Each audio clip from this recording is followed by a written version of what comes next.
வணக்கம், முத்துக்குமார். நம்ம தமிழ் ஷா சேனலை சப்ஸ்கிரைப் பண்ணுற அனைவருக்கும் என்னுடைய மனமார்ந்த நன்றி. எல்லோரும் வந்து டிஸ்க்ளைமர் பார்த்துக்கோங்க, அண்டர்ஸ்டாண்ட் பண்ணிக்கோங்க. நம்மளுடைய டிஸ்கிரிப்ஷனில் வந்து டிஸ்க்ளைமர் கிளியராக கொடுத்துருக்கேன். நான் வந்து செபி ரிஜிஸ்டர்ட் அனலிஸ்ட் கிடையாது. So before investing consult your financial advisor. நம்ம சேனலில் கொடுக்குற அனைத்து தகவல்களும் ஒன்லி ஃபார் எஜுகேஷனல் பர்பஸ் மட்டும்தான். இதில் எதுவுமே ரெக்கமெண்டேஷன்ஸோ டிப்ஸோ கிடையாது. ஓகே, சரி. இப்போது இன்றைக்கி வந்து நமக்கு மார்க்கெட்டில் என்ன நடந்திருக்கு இப்போ வரைக்கும் தற்போதைய நிலவரம், அதாவது 27ஆம் தேதி வெள்ளிக்கிழமை, நமக்கு வந்து சனிக்கிழமை ஞாயிற்றுக்கிழமை 2 நாள் வந்து லீவ் இருக்குது. மண்டே தான் இதோட நம்ம மார்க்கெட்டுக்கு போக போகிறோம். அதுக்கப்புறம் பார்த்திங்கன்னா திருப்பியும் ஒரு நாள் லீவ் இருக்குது நமக்கு. ஓகே, ஸோ அந்த ஹாலிடே டீட்டெயில்ஸ் எல்லாமே வந்து ஆல்ரெடி நான் டெலிகிராமில் போஸ்ட் பண்ணியிருக்கேன். திருப்பியும் இன்றைக்கும் எடுத்து வந்து நான் டெலிகிராமில் போஸ்ட் பண்ணுறேன். டெலிகிராமில் வந்து அந்த அப்டேட்ஸை பார்க்குறதுக்கு நீங்கள் டெலிகிராம் லிங்க்கும் டிஸ்கிரிப்ஷனில் கொடுத்துருக்கேன், கமெண்ட்லையும் பின் பண்ணியிருக்கேன். டெலிகிராமில் ஜாயின் பண்ணிக்கோங்க. அதே மாதிரி டிமேட் அக்கௌண்ட் ஓப்பன் பண்ணாதவங்க இருந்தீங்கன்னா, ஓப்பன் பண்ணணும்னு உங்களுக்கு விருப்பம் இருந்தால் கண்டிப்பாக ஓப்பன் பண்ணிக்கோங்க. ஏன்னா இந்த மாதிரி கிராஷ் மார்க்கெட்டில் நடக்கும்போது தான் டிமேட் அக்கௌண்ட் ஓப்பன் பண்ணி இன்வெஸ்ட்மெண்ட்டை ஸ்டார்ட் பண்ணணும். ஸோ அதனால் டிமேட் அக்கௌண்ட் இல்லாதவங்க கண்டிப்பாக ஓப்பன் பண்ணுறதுக்கு ட்ரை பண்ணுங்கள்.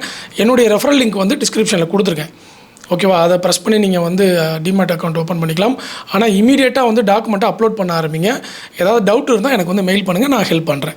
ஓகே, சரி. இப்போது இன்றைக்கி பார்த்தீங்கன்னா பங்குச்சந்தையில் தற்போதைய நிலவரம் இன்றைக்கி காலையில் வரைக்கும் நடந்த விஷயம் முதல்ல ஈவினிங் வரைக்கும் போஸ்ட் மார்க்கெட் ரிப்போர்ட்டை முதல்ல பார்த்துருவோம். போஸ்ட் மார்க்கெட்டை பொறுத்தளவில் பங்குச்சந்தை வந்து இன்றைக்கி நிஃப்டி வந்து நமக்கு 498 புள்ளிகள் நிஃப்டி ஃபியூச்சர்ஸில் டவுன். 498னா 2 புள்ளியை விட்டுருங்க, 500 புள்ளிகள் இன்றைக்கி வந்து நிஃப்டி டவுனு. 2.14% வரைக்கும் வந்து நிஃப்டி டவுன். ஓகேவா, இது வந்து ஒரு மிகப்பெரிய டவுன் தான். ஸ்டில் வந்து அந்த நமக்கு வந்து ஸ்மார்ட் மணி உள்ளே வரதுக்கான ஒரு பிளேஸ் இருக்கும்னு சொல்லுவேன் இல்லையா, சப்போர்ட். அந்த ப்ரீவியஸ் சப்போர்ட்டில் தான் நிஃப்டி இன்னும் இருக்குது. அதனால தான் பார்த்திங்கன்னா இந்த 23,000 அதால் தக்க வச்சுக்க முடியல.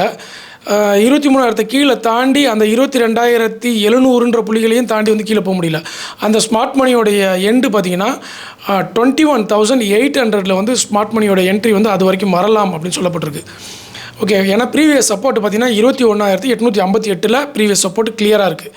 ஓகே, அதை பிரேக் பண்ணிச்சுன்னா தான் 21,000 பிரேக் பண்ணி 21,800 அதை பிரேக் பண்ணிடுச்சுன்னா நிஃப்டி வந்து சுத்தமாக ஹோப்லெஸ் ஆகி இன்னும் 1,500 புள்ளிகளை கொண்டு போயிடும். இப்போ அதை தொடர்றதுக்கே நமக்கு 1000 புள்ளிகள் இருக்குது. ஓகேவா, ஸோ அது இல்லாமல் இன்றைக்கி பார்த்திங்கன்னா எந்த செக்டாரும் வந்து பெருசாக வந்து இன்றைக்கி ஏற்றம் கொடுக்கல. ஓகே, இப்போ பப்ளிக் செக்டார் மட்டும் கொஞ்சம் பாசிட்டிவில் இருந்தது. அதுவும் பாசிட்டிவ்னா என்ன சொல்கிறது, இறங்கலை அவ்வளோதானே தவிர பிஎஸ்யூ, பேங்க், ரியாலிட்டி, ஆட்டோ எல்லாமே வந்து ஹெவியாக இறங்கியிருந்தது. மொத்தமாக பார்த்திங்கன்னா இன்றைக்கி ஒரு நாளில் மட்டும் 9 லட்சம் கோடி வந்து மார்க்கெட் கேபிட்டலில் நம்ம இழந்திருக்கோம். ஸோ இன்வெஸ்டர்ஸ் வந்து 9 லட்சம் கோடியை வந்து இன்றைக்கி நஷ்டமாக சந்திச்சிருக்கிறாங்க. அது மட்டும் இல்லைங்க, இந்த ஹை ப்ரைஸ்லேருந்து பார்த்திங்கன்னா எவ்வளோ தெரியுமா போயிருக்கு, லட்சம் கோடிலாம் இல்லை.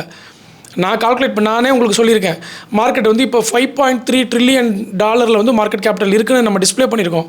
ஞாபகம் இருக்குங்களா, என்எஸ்சி வெப்சைட்டில். இப்போ எவ்வளோ தெரியுமா இன்றைக்கி கரண்ட் டேட், இப்போது $4.4 trillion. அப்போனா அப்ராக்சிமேட்டாக $1 trillion வந்து மார்க்கெட்டில் வைப்டு அவுட்டு. $1 trillion. ஓகே, அதுக்கு இன்னும் ஒரு துல்லியமாக சொல்லணும்னா 0.9 trillion, அதாவது $1 trillion பக்கத்தில் வரைக்கும் போயிடுச்சு. ஏன்னா 5.34 வரைக்கும் நம்ம பார்த்துருக்கோம். $5.34 trillion வரைக்கும் மார்க்கெட்டோட உச்சத்தில் இருந்தது. இப்போ பார்த்தீங்கன்னா $4.4 trillion தான் இருக்குது. ஸோ $1 trillion அப்ராக்சிமேட்டாக வைப்டு அவுட். நம்மளுடைய நிறைய பேரோட போர்ட்ஃபோலியோ பயங்கரமாக ரெட்டாக இருக்கும். பெரிய இன்வெஸ்டருடைய போர்ட்ஃபோலியோ எல்லாமே வந்து நஷ்டத்தில் தான் இருக்கும். அந்த அளவுக்கு வந்து நம்மளுடைய பங்குச்சந்தை இறங்கி இருக்கிறது. இன்றைக்கி மட்டும் 9 லட்சம் கோடி காலி. ஓகேவா, இதை நோட் பண்ணிக்கோங்க. அடுத்தது இப்போது நமக்கு என்ன நடந்திருக்கு அப்படின்னு பார்க்கும்பொழுது, இன்றைக்கி மார்க்கெட்டு முடியும் தருவாயில் வரைக்கும் சில்வரு, கோல்டு ஏறவே இல்லை. ஒரு 1% வரைக்கும் ஏறிச்சு, அதுக்கு மேலே ஏறலை. கிரிப்டோ கரன்சியும் வந்து பயங்கரமாக இறங்கிட்டு இருந்தது. இப்போ வரைக்கும் வந்து கிரிப்டோ கரன்சி பார்த்திங்கன்னா துல்லியமாக நமக்கு 4% வரைக்கும் பிட்காயின் வந்து இறங்கியிருக்கு. அதே மாதிரி கோல்டை பொறுத்தளவில் மேஜர் சேஞ்சஸ் இப்போ நடந்திருக்கு. இன்றைக்கி MCXயில் போய் இப்போ நீங்கள் செக் பண்ணி பார்க்கலாம். கமோடிட்டி ட்ரேடராக இருந்தால் இப்போயே கூட நீங்கள் வந்து பார்த்துருப்பீங்க. சில்வரும் 5% ஏறிடுச்சு. கோல்டு பார்த்திங்கன்னா தற்போதைய நிலவரம் 3.8% வரைக்கும் இப்போ வரைக்கும் ஏறிடுச்சு. ஸோ சில்வரும் ஏறிடுச்சு, கோல்டும் ஏறிடுச்சு. இதில் பாருங்கள், வார் வரப்போகுது அப்படின்னு டென்ஷன் இருந்தால் கோல்டு ஏறும். வார் வந்துடுச்சுன்னா கோல்டு ஏற மாட்டேங்குது. அந்த டென்ஷனோடையே அந்த பரபரப்போடையே இருந்தால் தான் கோல்டு ஏறுது. வார் வந்ததுக்கப்புறம் பார்த்திங்கன்னா கோல்டு ஏற மாட்டேங்குது, எல்லாமே டவுனில் வருது. ஸோ இதை வந்து நீங்கள் நோட் பண்ணி வச்சுக்கணும். இதை நம்ம சப்ஸ்கிரைபரும் வந்து இதை ஒருத்தர் கமெண்ட்டில் போட்டிருந்தார். அடுத்தது பார்த்திங்கன்னா யூஎஸ் டாலர் 94.8 அப்படின்ற லெவலில் வந்து நமக்கு யூஎஸ் டாலர் வந்திருக்கு. ரொம்ப அதிபயங்கரமான ஏற்றத்தில் இருக்குது யூஎஸ் டாலர். நம்மளுடைய இந்திய ரூபாயின் மதிப்பு வந்து பயங்கரமான வீழ்ச்சியில் இருக்குது. ஆனால் இந்த வார் மாதிரியான சுச்சுவேஷனில் வேறு வழி கிடையாது. கரன்சியில் இப்படி தான் வந்து சேஞ்சஸ் நடக்கும். நிறைய பேர் வந்து டாலருக்கு அதனால் போயிட்டாங்க. இப்போது யூஎஸ் டாலருக்கு வந்து ஏதாவது ஒரு நெகட்டிவ் நியூஸ் வந்தால் தான் திருப்பியும் கோல்டு வந்து அதிகமாக அக்ரெசிவாக ஏற ஆரம்பிக்கும். ரெண்டாவது, கோல்டு வந்து ஆல்ரெடி வந்து இன்டர்நேஷ்னல் மார்க்கெட்டில் பெரிய லெவலில் இறங்கினாலும் நமக்கு இறங்காத காரணம் யூஎஸ் டாலருடைய ரேஞ்ச் அப்படின்றத சொல்லியிருந்தேன். ஆனால் இந்த ஏப்ரல் 1ஆம் தேதியிலேருந்து நம்ம வந்து இன்டர்நேஷ்னல் மார்க்கெட்டை பார்க்க மாட்டோம், நம்மளுடைய எம்சிஎக்ஸை மட்டும்தான் பார்க்க போகிறோம். அதனால் குளோபல் மார்க்கெட்டில் ஏற்படக்கூடிய அந்த இம்பேக்ட்டு இமீடியட்டாக எம்சிஎக்ஸில் ரிஃப்ளெக்ட் ஆகிடும்.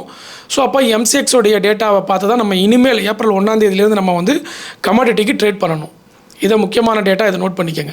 அதனால தான் இன்றைக்கி இப்போ பார்த்தீங்கன்னா எம்சிஎக்ஸில் சில்வர் 5.2% ஏற்றம் கொடுத்துருக்கு, கோல்டு 3.8% ஏற்றம் கொடுத்துருக்கு. அப்போது நமக்கு திங்கக்கிழமை இதே மாதிரி லெவல்லே இருந்தது அப்படின்னா நமக்கு வந்து கோல்டு பீஸ், சில்வர் பீஸ் என்எஸ்சியில் ஏற்றம் கொடுக்க ஆரம்பிச்சிரும். ரெண்டாவது, கோல்டை வந்து நீங்கள் என்எஸ்சிலையும் ட்ரேட் பண்ணலாம்.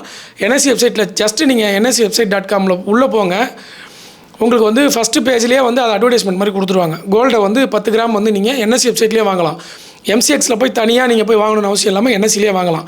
இதனால் என்ன பெனிஃபிட்னா, சில ப்ரோக்கரேஜ் கம்பெனிகளில் வந்து கமாடிட்டிக்கு தனியாக வந்து நீங்கள் காசு வச்சுருக்கணும், ஈக்விட்டிக்கு தனியாக காசு வச்சுருக்கணும், மார்ஜின் வச்சுருக்கணும்.